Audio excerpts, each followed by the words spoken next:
White Fang by Jack London. Read by Phil Humphries. Part 3. The Gods of the Wild. Chapter 1. The Makers of Fire. The cub came upon it suddenly. It was his own fault. He had been careless. He had left the cave and run down to the stream to drink. It might have been that he took no notice because he was heavy with sleep. He had been out all night on the meat trail and had just then awakened. And his carelessness might have been due to the familiarity of the trail to the pool. He had travelled it often, and nothing had ever happened on it. He went down past the blasted pine, crossed the open space, and trotted in amongst the trees. Then, at the same instant, he saw and smelt. Before him, sitting silently on their haunches, were 5 live things, the like of which he had never seen before. This was his first glimpse of mankind. But at the sight of him, the 5 men did not spring to their feet, nor show their teeth, nor snarl. They did not move, but sat there, silent and ominous. Nor did the cub move. Every instinct of his nature would have impelled him to dash wildly away, had there not suddenly and for the first time arisen in him another and counter-instinct. A great awe descended upon him. He was beaten down to movelessness by an overwhelming sense of his own weakness and littleness. Here was mastery and power, something far and away beyond him. The cub had never seen man, yet the instinct concerning man was his.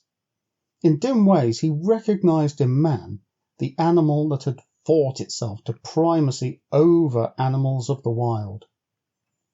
Not alone out of his own eyes, but out of the eyes of all his ancestors was the cub now looking out upon man. Out of eyes that had circled in the darkness around countless winter campfires, that had peered from safe distances and from the hearts of thickets at the strange 2-legged animal that was lord over all things. The spell of the cub's heritage was upon him. The fear and the respect born of the centuries of struggle and the accumulated experience of the generations. The heritage was too compelling for a wolf that was only a cub. Had he been full grown, he would have run away. As it was, he cowered down in a paralysis of fear, already half proffering the submission that his kind had proffered from the first time a wolf came in to sit by man's fire and be made warm. One of the Indians arose and walked over to him and stooped above him. The cub cowered closer to the ground. It was the unknown, objectified at last, in concrete flesh and blood, bending over him and reaching down to seize hold of him. His hair bristled involuntarily. His lips writhed back, and his little fangs were bared. The hand poised like doom above him, hesitated, and the man spoke, laughing. "Wabam! Wabiska ipita!" Look, the white fangs. The other Indians laughed loudly and urged the man on to pick up the cub. As the hand descended closer and closer, there raged within the cub a battle of the instincts. He experienced 2 great impulsions, to yield and to fight. The resulting action was a compromise. He did both. He yielded till the hand almost touched him. Then he fought, his teeth flashing in a snap that sank them into the hand. The next moment he received a clout alongside the head that knocked him over on his side. Then all fight fled out of him. His puppyhood and the instinct of submission took charge of him. He sat on his haunches and ki-yeed. But the man whose hand he had bitten was angry. The cub received a clout on the other side of his head, whereupon he sat up and ki-yeed louder than ever. The 4 Indians laughed more loudly, while even the man who had been bitten began to laugh. They surrounded the cub and laughed at him, while he wailed out his terror and his hurt.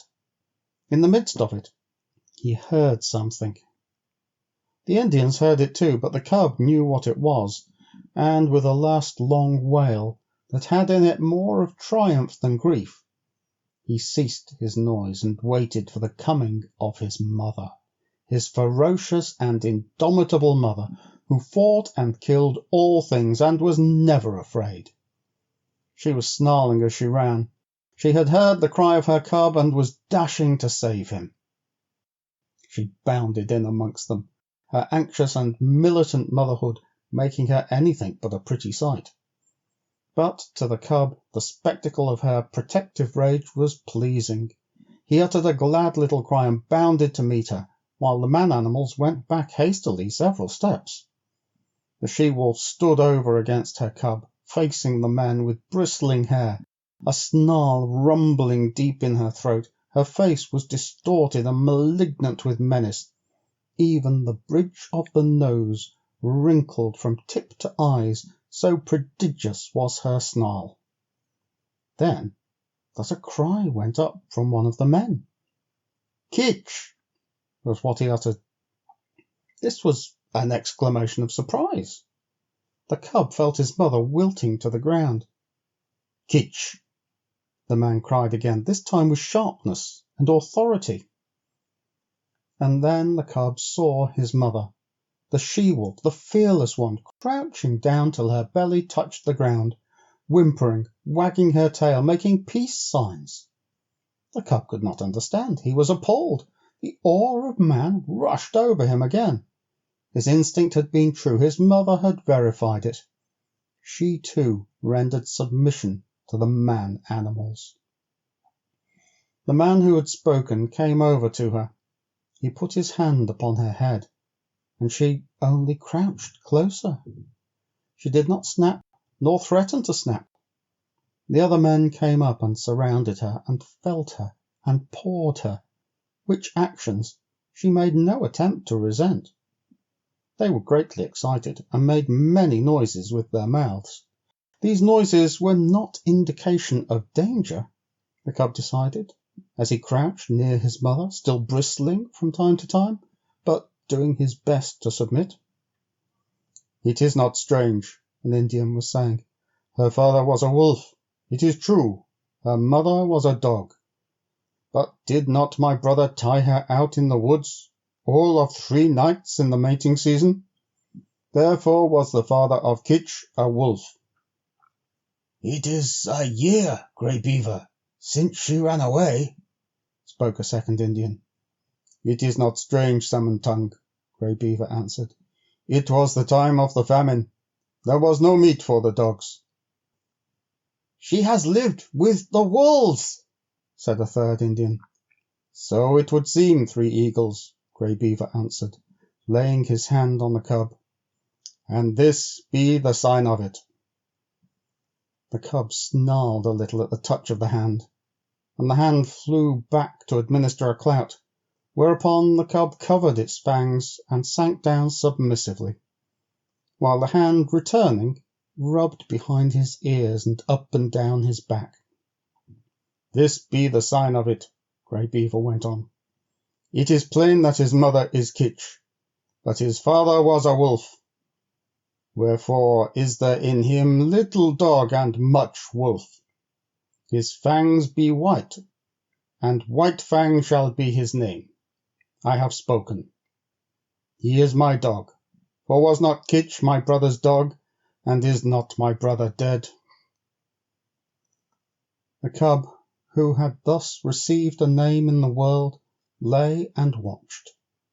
For a time the man-animals continued to make their mouth noises. Then Grey Beaver took a knife from a sheath that hung around his neck, and went into the thicket and cut a stick. White Fang watched him. He notched the stick at each end, and in the notches fastened strings of rawhide. One string he tied around the throat of Kitch. Then he led her to a small pine, around which he tied the other string. White Fang followed, and lay down beside her. Salmon Tongue's hand reached out to him and rolled him over on his back. Kitch looked on anxiously. White Fang felt fear mounting in him again. He could not quite suppress a snarl, but he made no offer to snap.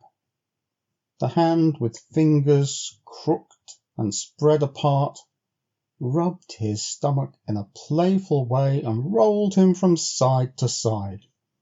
It was ridiculous and ungainly, lying there on his back with his legs sprawling in the air. Besides, it was a position of such utter helplessness that White Fang's whole nature revolted against it. He could do nothing to defend himself. If this man-animal intended harm, White Fang knew that he could not escape it. How could he spring away with his 4 legs in the air above him? Yet submission made him master his fear, and he only growled softly. This growl he could not suppress, nor did the man-animal resent it by giving him a blow on the head. And furthermore, such was the strangeness of it, White Fang experienced an unaccountable sensation of pleasure as the hand rubbed back and forth. When he was rolled on his side, he ceased to growl. When the fingers pressed and prodded at the base of his ears, the pleasurable sensation increased, and when, with a final rub and scratch, the man left him alone and went away, all fear had died out of White Fang. He was to know fear many times in his dealing with man, yet it was a token of the fearless companionship with man that was ultimately to be his. After a time, White Fang heard strange noises approaching. He was quick in his classification, for he knew them at once for man-animal noises. A few minutes later, the remainder of the tribe, strung out as it was on the march, trailed in. There were more men, and many women and children, 40 souls of them, and all heavily burdened with camp equipment and outfit. Also, there were many dogs, and these, with the exception of the part-grown puppies, were likewise burdened with camp outfit. On their backs, in bags that fastened tightly around underneath, the dogs carried from 20 to 30 pounds of weight. White Fang had never seen dogs before, but at sight of them he felt they were his own kind, only somehow different. But they displayed little difference from the wolf when they discovered the cub and his mother. There was a rush. White Fang bristled and snarled and snapped in the face of the open-mouthed, oncoming wave of dogs, and went down and under them, feeling the sharp slash of teeth in his body, himself biting and tearing at the legs and bellies above him. There was a great uproar. He could hear the snarl of Kitch as she fought for him, and he could hear the cries of the man-animals and the sound of clubs striking upon bodies and the yelps of pain from the dogs so struck. Only a few seconds elapsed before he was on his feet again. He could now see the man-animals driving back the dogs with clubs and stones, defending him, saving him from the savage teeth of his kind that somehow was not his kind. And though there was no reason in his brain for a clear conception of so abstract a thing as justice, nevertheless, in his own way, he felt the justice of the man-animals, and he knew them for what they were, makers of law and executors of law. Also, he appreciated the power with which they administered the law. Unlike any animals he had ever encountered, they did not bite nor claw. They enforced their live strength with the power of dead things. Dead things did their bidding. Thus, sticks and stones directed by these strange creatures leaped through the air like living things, inflicting grievous hurts upon the dogs. To his mind, this was power unusual, power inconceivable, and beyond the natural, power that was godlike. White Fang, in the very nature of him, could never know anything about gods. At the best, he could know only things that were beyond knowing. But the wonder and awe that he had of these man-animals in ways resembled what would be the wonder and awe of man at sight of some celestial creature on a mountain top, hurling thunderbolts from either hand at an astonished world. The last dog had been driven back. The hubbub died down, and White Fang licked his hurts and meditated upon this, his first taste of pack cruelty and his introduction to the pack. He had never dreamed that his own kind consisted of more than One Eye, his mother, and himself. They had constituted a kind apart, and here, abruptly, he had discovered many more creatures apparently of his own kind. And yet there was a subconscious resentment that these, his kind, at first sight, had pitched upon him and tried to destroy him. In the same way he resented his mother being tied with a stick, even though it was done by the superior man-animals. It savoured of the trap, of bondage. Yet of the trap and of bondage he knew nothing. Freedom to roam and run and lie down at will had been his heritage, and here it was being infringed upon. His mother's movements were restricted to the length of a stick, and by the length of that same stick was he restricted, for he had not yet got beyond the need of his mother's side. He did not like it, nor did he like it when the man-animals arose and went on with their march. For a tiny man-animal took the other end of the stick and led Kitch captive behind him, and behind Kitch followed White Fang, greatly perturbed and worried by this new adventure he had entered upon.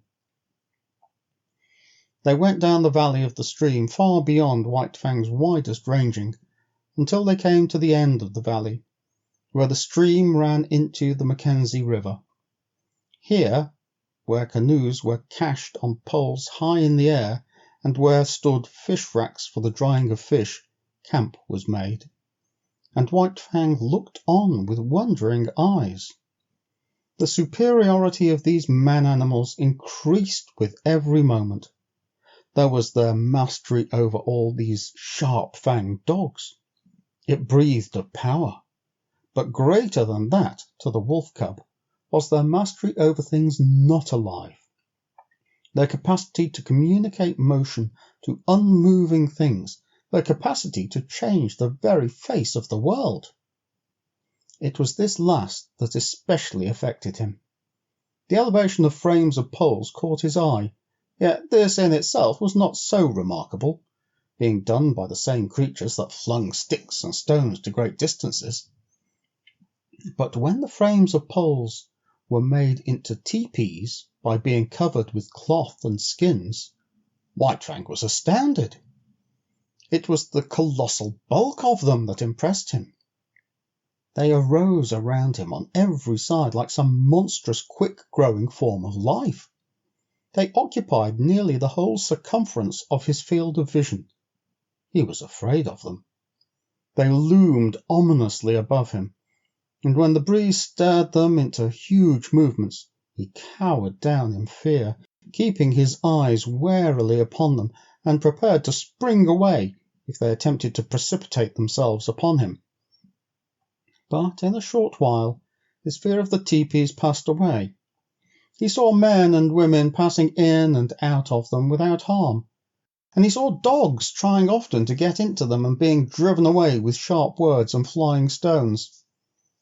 After a time he left Kitch's side and crawled cautiously toward the wall of the nearest teepee. It was the curiosity of growth that urged him on, the necessity of learning and living and doing that brings experience.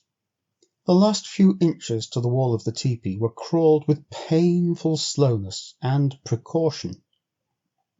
The day's events had prepared him for the unknown to manifest itself in most stupendous and unthinkable ways. At last his nose touched the canvas. He waited. Nothing happened. Then he smelled the strange fabric saturated with the man smell. He closed on the canvas with his teeth, and gave a gentle tug. Nothing happened, though the adjacent portions of the teepee moved. He tugged harder. There was greater movement. It was delightful. He tugged still harder and repeatedly until the whole teepee was in motion. Then the sharp cry of a squaw inside sent him scampering back to Kitch. But after that he was afraid no more of the looming bulks of the teepees. A moment later he was straying away again from his mother. Her stick was tied to a peg in the ground, and she could not follow him. A part-grown puppy, somewhat larger and older than he, came toward him slowly, with an ostentatious and belligerent importance. The puppy's name, as White Fang was afterward to hear him called, was Lip Lip. He had experience in some puppy fights, and was already something of a bully. Lip Lip was White Fang's own kind, and being only a puppy did not seem dangerous. So White Fang prepared to meet him in a friendly spirit. But when the stranger's walk became stiff-legged and his lips lifted clear of his teeth, White Fang stiffened too, and answered with lifted lips. They half-circled about each other, tentatively snarling and bristling. This lasted several minutes, and White Fang was beginning to enjoy it as a sort of game. But suddenly, with remarkable swiftness, Lip Lip leaped in, delivering a slashing snap, and leaped away again.